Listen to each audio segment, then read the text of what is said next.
Dois. Bom dia para você que é de bom dia, boa noite para você que é da boa noite, boa tarde. Se você está recebendo comunicado do YouTube, está vindo ver mais um Bate-Papo Mayhem. E hoje é um puta bate-papo super mega master foda de número 1,93. E para isso a gente conseguiu um cara sensacional que você com certeza conhece, você já leu um monte de texto dele, só que você provavelmente não sabe, porque ele não aparece nunca, ele não dá entrevista, ele não fala com ninguém, mas a gente encheu tanto o saco dele que aí ele topou vir falar com a gente um pouquinho sobre o trabalho dele que ele faz. É um trabalho de gigante. Então, Alan Wins, seja muito bem-vindo, Manão. Como é que você está?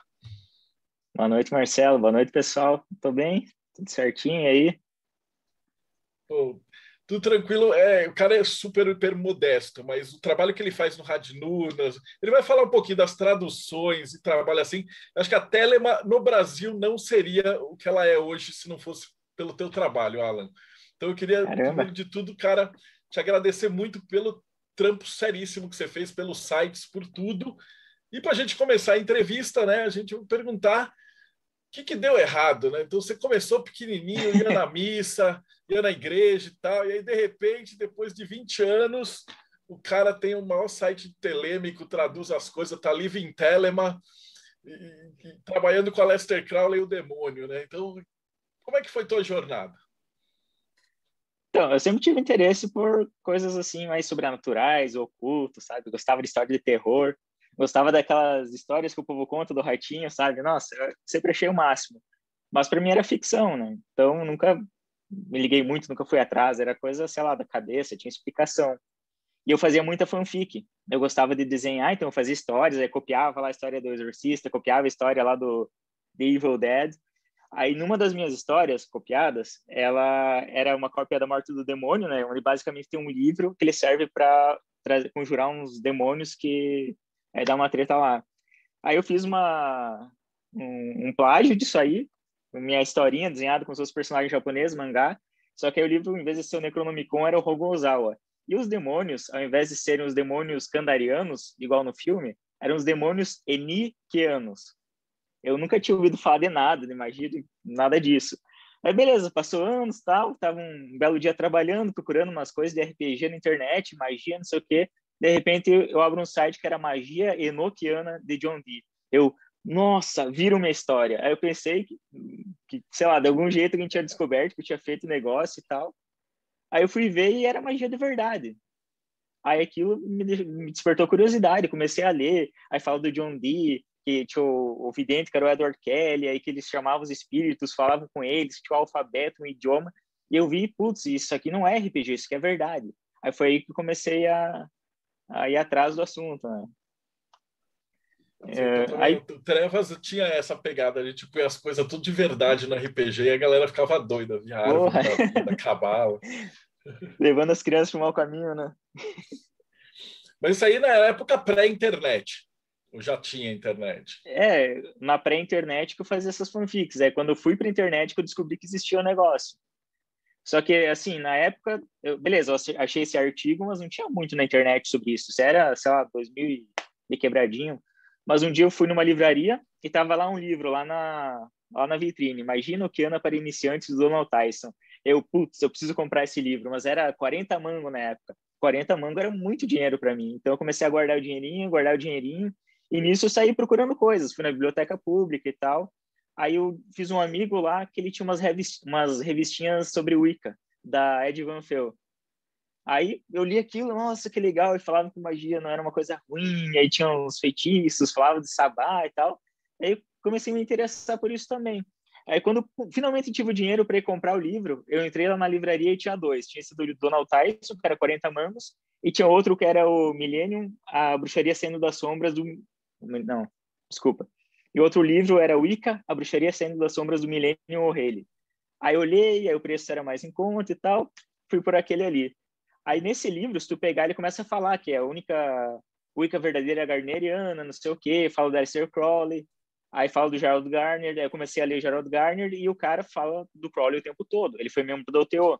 E dizem que o Crowley ajudou a escrever o livro das sombras usado na Wicca dele. Então, uma coisa levou a outra, levou a outra. Aí, na época, tinha uma comunidade do Orkut, que era Wicca no Brasil, eu acho, que era, nossa, era a maior que tinha. E lá tinha esse tal de Millennium. Ali eu conheci ele, comecei a trocar ideia e tal. Infelizmente, hoje ele acho que virou Ele é evangélico, pastor né? evangélico hoje, hein? É, se perdeu, se O perdeu. cara se perdeu.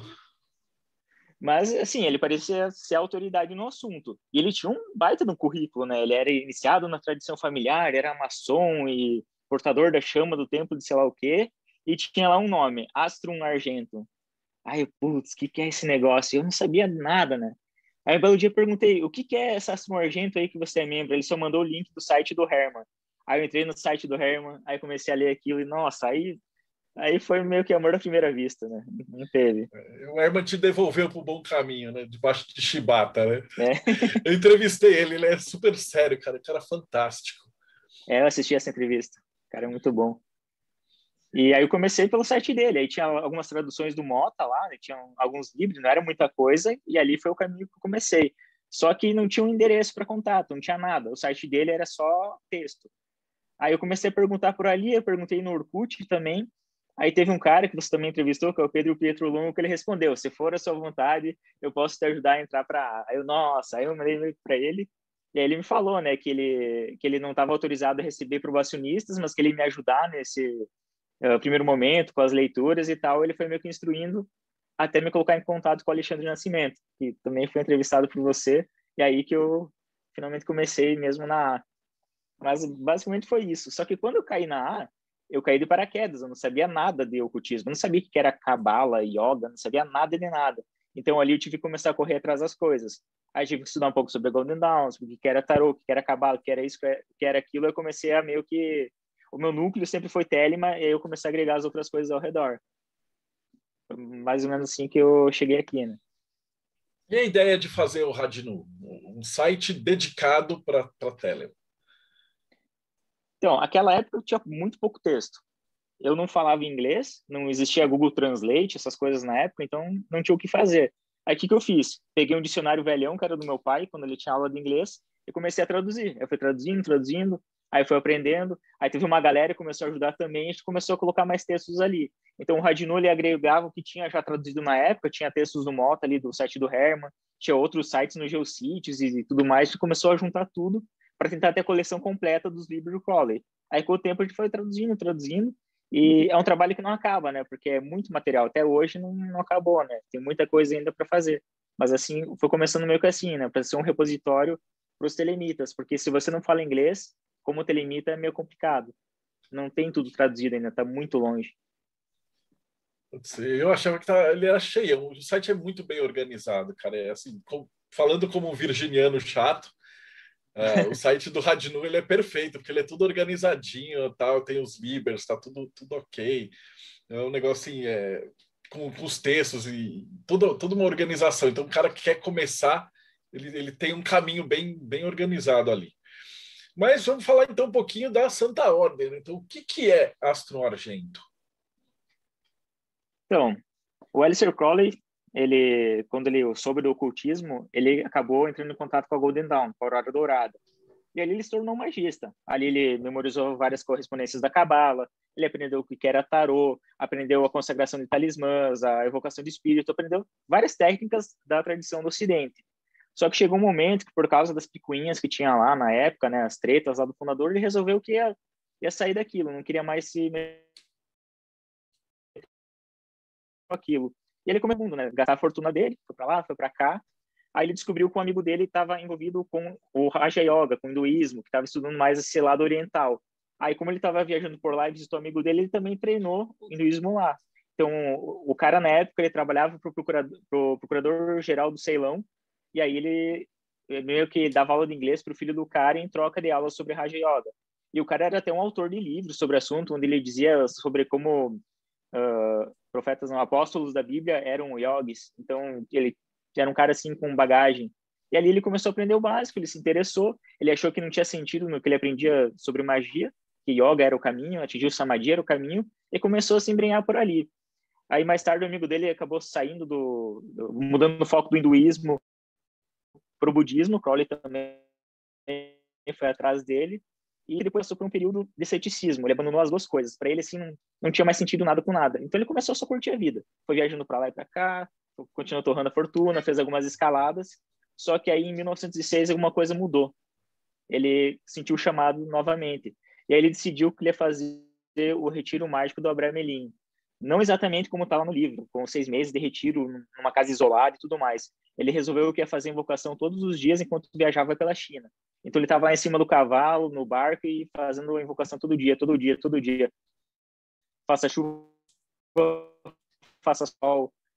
Ele fez cirurgia, a filha dele morreu, aconteceu um monte de desgraça, ele continuou, até que ele atingiu a experiência do Sagrado Anjo Guardião. Aí, na época, quando ele voltou a conversar com alguns amigos da Golden Dawn, mais especificamente o George Cecil Jones, ele resolveu que eles precisavam fundar uma nova ordem, eles tinham que corrigir os problemas na Golden Dawn, toda essa questão da treta do grupo. Aí eles pensaram, pô, como é que a gente resolve isso? Vamos fazer uma ordem de cunho individual. Ninguém trabalha com ninguém, ninguém se encontra. Então, eliminando esse elemento social, você não vai ter a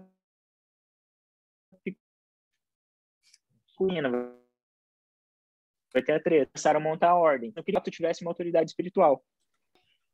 Eles queriam que não tivesse essa parte social, então eles acharam que iam eliminar essas tretas que tinham, porque o pessoal se reunia, começava a comparar grau e todas essas coisas, né? Questão de ego que tem em qualquer grupo, né? Não importa se é esotérico ou não.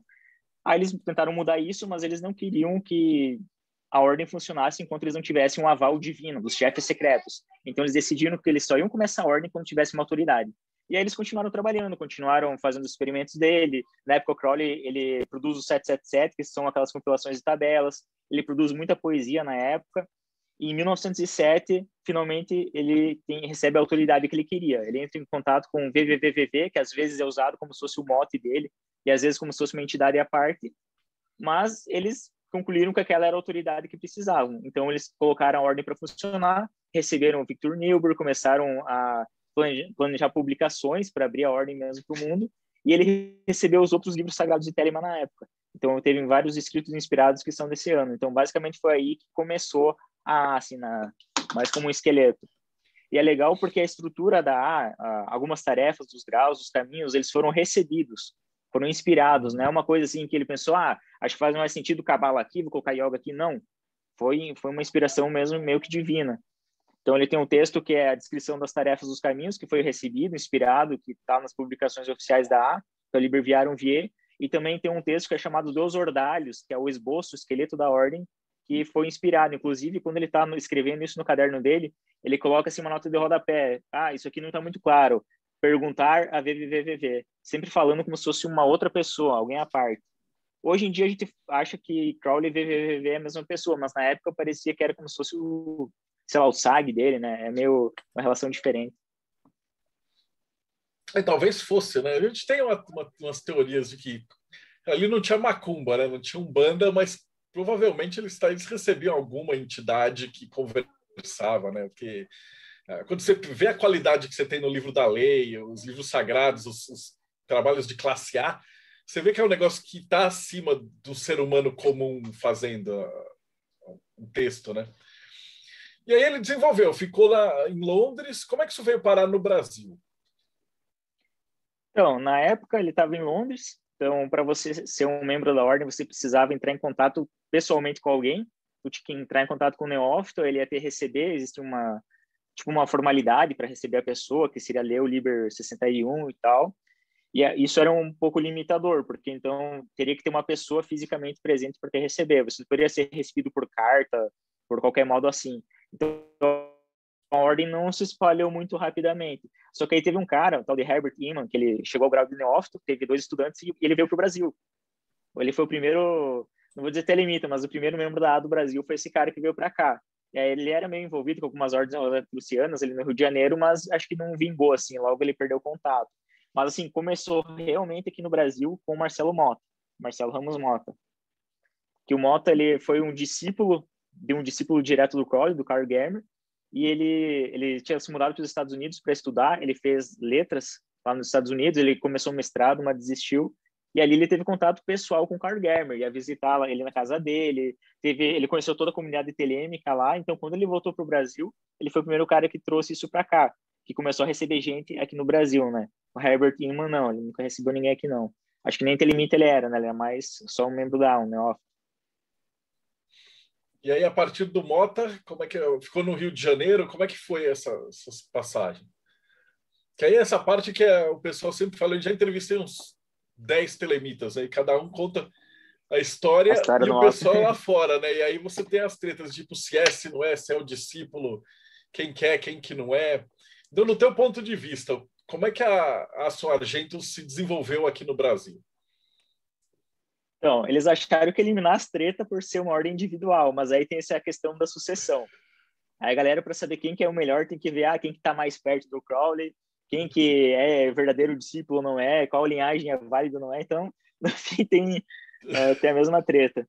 Aí o Mota, ele foi um discípulo direto do Germer, tá bem documentado, não tem como negar isso aí. E quando ele veio para o Brasil, ele recebeu uma galera aqui também. Aí quando o Mota morreu, tem galera que diz que o Mota seria o herdeiro da A e que aquelas pessoas receberam A depois que ele morreu, ou porque ele estava louco.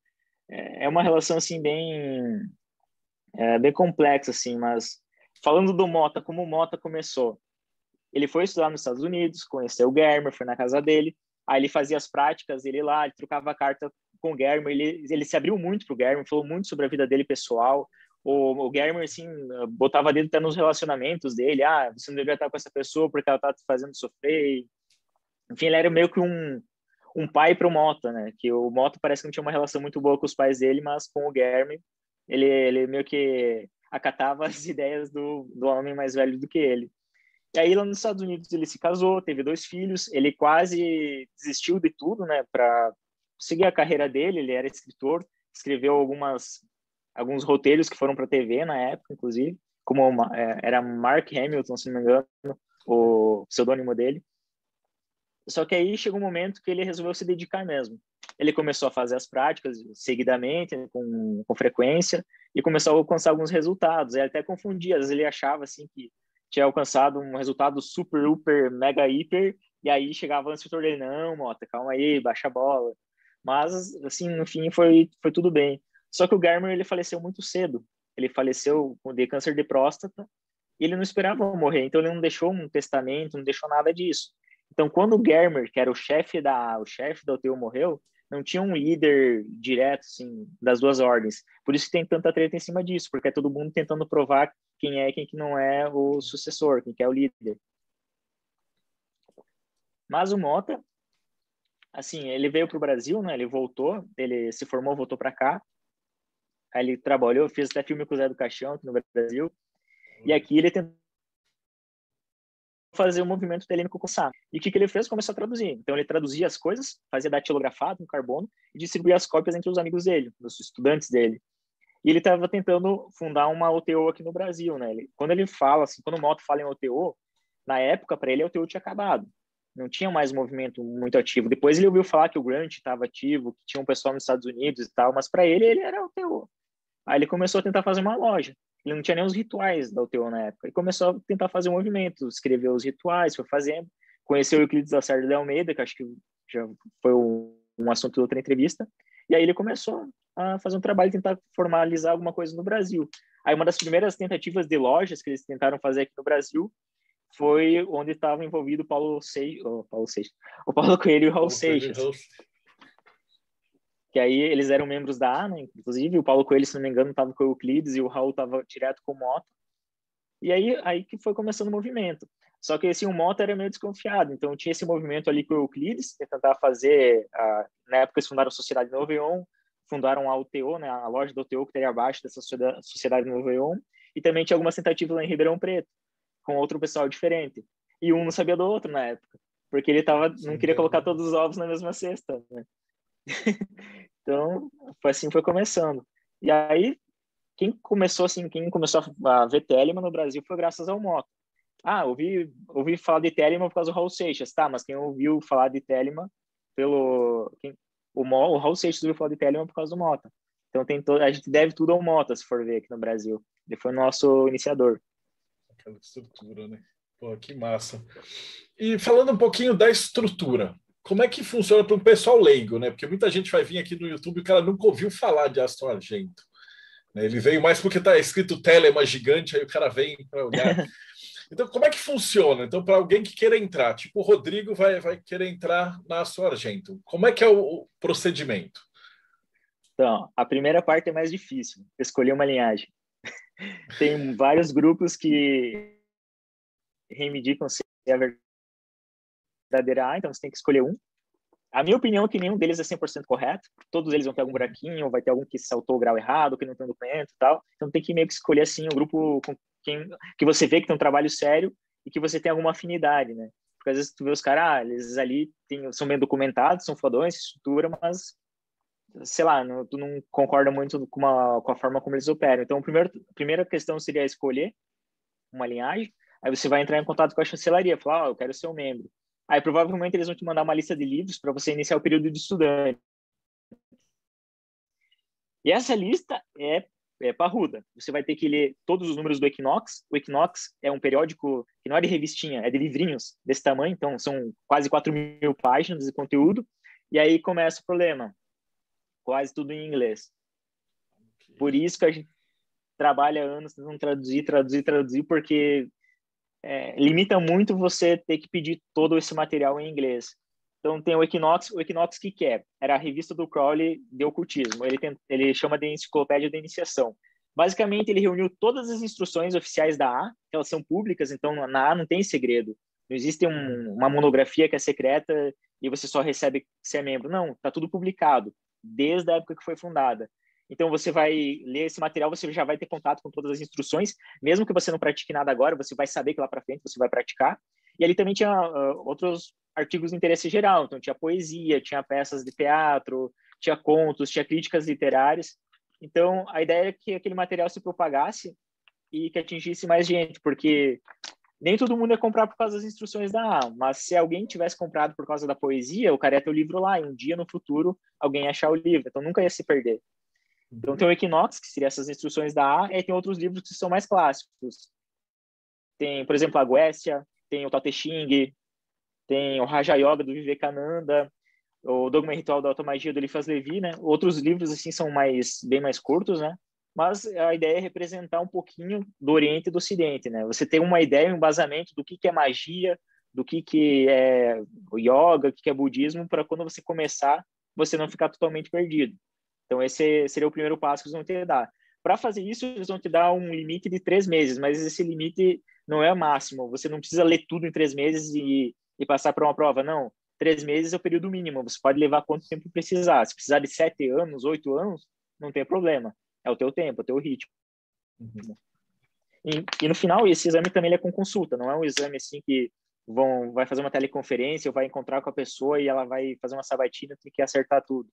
Na verdade, o exame ele é de livro aberto, pode consultar, e se você respondesse tudo 100% corretamente, teria o preparo intelectual de um adepto dos exemplos, que seria um cara extremamente avançado na ordem. Então, não se espera que você saiba tudo, mas que você demonstre que você leu aquilo, que você sabe os jargões do negócio. E aí, se você passar nesse exame, ainda tiver vontade depois disso, você pode assinar o juramento de um probacionista. E aí, como é que funciona? Você não tem encontros, então não tem reunião, não tem nada disso. Então, como é que é? Você tem um programa para cada grau, lista de tarefas. Então, você assina o juramento e você tem as suas tarefas para cumprir. Essas tarefas, por exemplo, o probacionista, ele tem que obter um conhecimento científico da natureza e poderes do próprio ser. Como é que ele faz isso?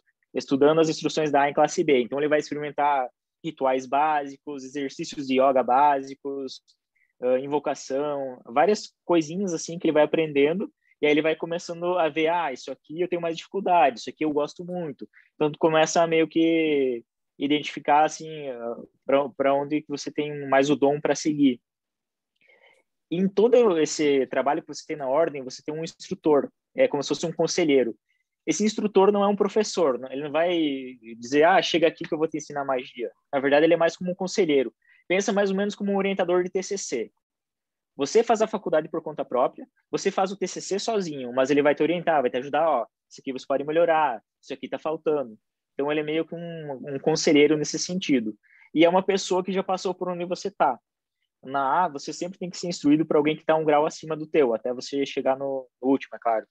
Então, se você está no grau 1, tem que ser instruído por alguém no grau 2, está no grau 2, tem que ser coisa assim por diante. Então, isso garante que a pessoa que está te instruindo já passou por aquele trabalho. Não é alguém que está falando coisa que não sabe, ele já fez aquilo. Então, ele está capacitado a te orientar. Fantástico. E aí, nesse caso, depois que você assina o juramento de probacionista, vem as famosas ordálias, né? Então, o que você pode comentar para a gente um pouquinho sobre o que é uma ordália? Não sei, por exemplo, tu decide que você quer, eu quero ser quadrinista, meu objetivo na vida é ser quadrinista. Vai surgir um monte de problema. Você não vai ter dinheiro para comprar o material, ou você vai descobrir que o mercado editorial é horrível, que você não consegue entrar. Então vai criar um monte de situações, mas ninguém foi lá e colocou esses problemas no teu caminho. Eles simplesmente existiam. A partir do momento que você decidiu fazer aquilo, começou a encarar um monte de problema. Qualquer coisa que você faz na vida vai ter obstáculos, né?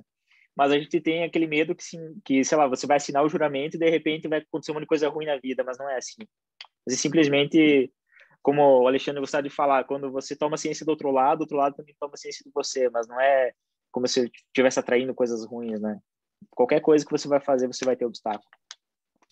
Oh, oh, fantástico. Eu tenho uma pergunta aqui do Damião. Ele fala assim: o Paulo Coelho ou o Raul, eles chegaram a assinar o juramento do AA? O Raul, eu li uma entrevista do Raul, que estava transcrita num livro, onde ele falou que ele foi expulso da A porque ele baseado no da ordem. Não existe papiro na A, mas imagino que foi o juramento dele. Agora, o Paulo Coelho é certeza. O Paulo Coelho, ele assinou o juramento, inclusive ele circula na internet, é fácil de encontrar, depois você pode colocar o link. E ele era, se não me engano, o mote dele era Frater Luz Eterna. E, inclusive, tem um documentário do Raul Seixas, onde o Euclides deu entrevista e falou que o Paulo Coelho ainda é membro da A, porque ele nunca se desligou. Então, tá há 50 anos aí no grau de probacionista. Uma vez que está dentro, é tipo a maçonaria, entrou, não pode sair, né? E como é que você tem visto, assim, por exemplo, aqui no Brasil a gente está cada vez mais evangélico, então a provavelmente vai ficar cada vez mais fechada também, né? Você tem enxergado desse modo? Olha, eu tô um pouco isolado e não tô acompanhando, mas acho que é preocupante isso. Meu medo é que volte assim na época quem pratica magia é perseguido, e isso acho que seria horrível, né? Não, ia ser meio complicado. Outra coisa que pode acontecer é alguém tentar trazer Jesus para essas organizações esotéricas. Por exemplo, o objetivo da ordem não é alcançar o Sagrado Anjo Guardião, é alcançar Jesus. Eu não sei, mas é um pouco preocupante.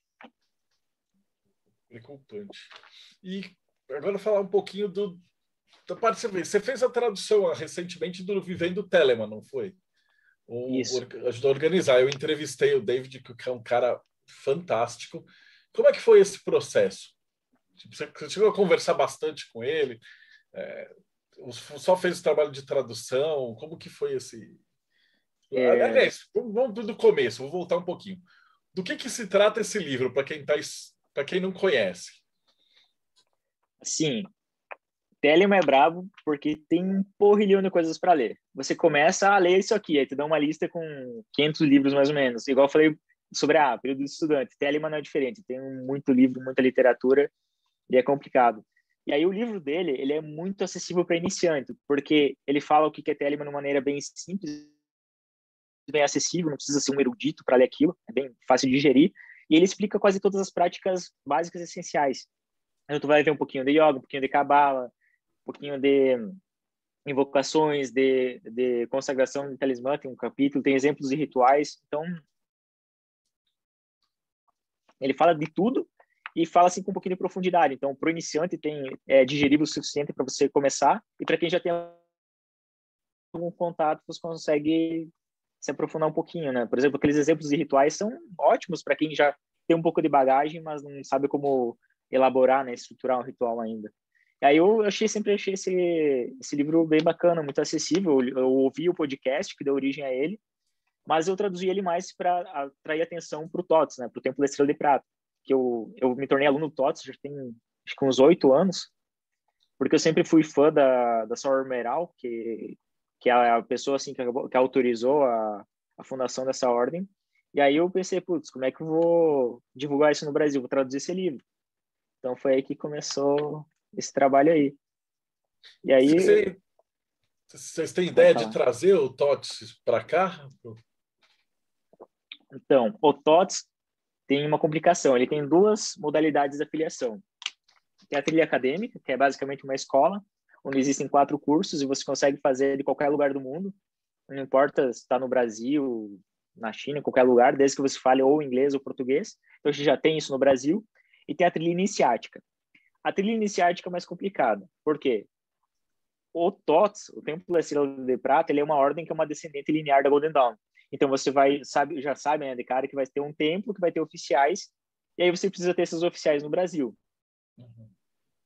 E aí que complica, porque você teria que ter pelo menos 7 pessoas no Brasil que já tivessem sido iniciadas, que já foram para lá, o ritual traduzido e tudo mais, para trazer a ordem para cá. Então, não é tão simples, né? Eles poderiam trazer um time de iniciadores para cá, mas aí todo mundo teria que entender inglês. Aí, novamente, é um dificultador. E parece que tudo que eu faço tem a ver com esse problema do inglês, né? O inglês sempre é problemático. Isso aí eu lembro que a gente passou por isso na maçonaria, que para trazer os graus sempre precisava. Aí viajava uma galera para a Inglaterra para pegar todos os graus, para poder montar o time, para voltar e trazer a iniciação, né? Eu sei que para a gente isso é corriqueiro, mas eu estou explicando só porque quem está escutando o podcast não está acostumado, né? Que nesse processo de linhagem, tá?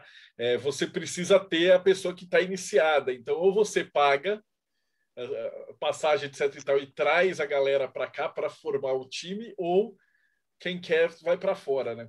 A gente teve o mesmo problema no final dos anos 00 que a gente teve com o Thomas Carlson, que aí tava uma galerinha aqui para iniciar na Dragon Rouge, mas precisaria ou a galera ir para a Suécia ou trazer os camaradas, né? Mas acho que toda a ordem pequena passa por isso, né? E aí, uma vez que vocês conseguirem estabelecer esse imagina tempo, o custo disso, né? Aí a coisa avança, né? Bom, mas é para isso que a gente está divulgando, né? Para o pessoal que se interessa por esse processo. E o tempo da Silver Star é muito sério, né, cara? Dave é um cara maravilhoso e o trabalho que vocês estão fazendo é fantástico. Então, para quem quer conhecer mais, como é que a gente acha vocês? Tem um site que é br.totss.org. Ele está em português e também tem um site americano. Tá, isso de qualquer jeito, se estiver assistindo, vai estar aqui embaixo na descrição do vídeo, né? E para achar os teus textos, Alan, porque assim, tem muita tradução, está tudo compilado num lugar só, que é o hadnu.org, é hadnu.org. Ali está tudo organizadinho, então tem a lista dos livros, tem os livros originais, os em português também, bem tranquilo. Eu tenho uma pergunta do Eduardo, ele falou assim, o que quer dizer Hadnu? Dentro de Telema veio do livro da lei. E no livro da lei, cada capítulo é associado a um deus egípcio. Então tem o primeiro capítulo que é de Nuit, o segundo é de Hadith e o terceiro de Ra-Hoorkhut, que seria Horus. Então Hadnu seria Had de Hadith e Nu de Nuit. Aí eu juntei os dois para ficar curto. O domínio curto era melhor. Massa. E o Kevin perguntou assim, tem o link para encontrar esse livro, o Vivendo Telema? Ele tem na Amazon. Na Amazon, procura lá Vivendo Telema, que você acha. Aí eu depois pego com você, Alan. Então tá no link aqui embaixo também para comprar esse livro, que ele é fantástico. Era isso, tá vendo? Não foi muito assustador. Então eu te agradeço demais, Alan, pela paciência, pela boa vontade de explicar para a galera. O pessoal fica com muitas dessas dúvidas que são básicas, assim, né? Tipo, porque parece uma coisa assim muito lá em cima. Então, e o trabalho que vocês fazem de desmistificar e tocar e trazer, né, a Telema para a parte prática e para divulgação séria, só tem que ser agradecido e divulgado, né? Eu que agradeço a oportunidade de falar aqui hoje, falar um pouquinho sobre o trabalho do Hadnu, do Templo da Estrela de Prata. Maravilha. Então eu vou despedir da galera e depois eu abro aqui para a gente conversar. Eu tenho uma pergunta do Bruno Macedo, mas ele perguntou, né? É que a diferença do Arcano Arcanorum para Astro Argento. Meu, Arcano Arcanorum, ele era da Madras. E ele era do pessoal do Torrigo, da OTO daqui de São Paulo. E eles misturaram com a Umbanda. Então eles tiraram o nome, não é Astro Argento. Eles usavam o mesmo nome, acho que por causa do Torrigo e do Wagner, que os caras eram muito fãs. mas a pegada do Arcano Arcanorum é Umbanda. Tanto que tinha terreiro, é uma outra pegada. E a Aston Argentum ela é telêmica. Né? Então, mas isso acho que já está assim, mais que claro há muitos anos. Putz, Alan, então, de novo, agradecer muito a tua presença. Eu vou despedir do pessoal e depois abrir a câmera para a gente conversar. Então, se você que acompanhou a gente até aqui, então não esquece, segue o canal, dá like e a gente se vê, né? Aproveitando comemorar, né? Que isso aqui é o entrevista de número 193, né? 93, não deve ser coincidência, né? Abração, gente. Até o próximo Bate-Papo Mayhem.